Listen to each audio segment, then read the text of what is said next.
Queensland's Health Department is leaking. The State Opposition has obtained a lengthy list of briefing notes, which it says shows the Minister has failed to act on hundreds of issues. But the Premier has scoffed at the LNP's calls for Paul Lucas to go.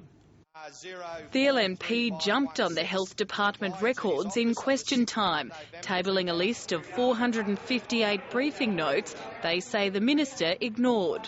I refer the Minister to briefing note number BR043516. I refer the Minister to yet another briefing note. The clerical records include reports on non-sterile equipment being used at the Royal Brisbane Hospital, confidential information about HIV patients being lost in the mail, and an increase in elective surgery waiting times. Can the Minister explain why he had failed to act on this loss of this very sensitive personal information? Can the Minister explain why he has not acted on this serious breach of patient safety? The Health Minister was initially reluctant to comment. If the honourable member is happy to provide a copy of the document, I'm happy to comment on it. The last thing I would do is take the word of the Leader of the Opposition without validating the document myself.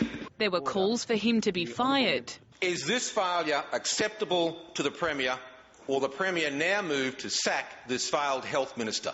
But the Premier spoke in his defence. I know you've got a wild conspiracy theory over there.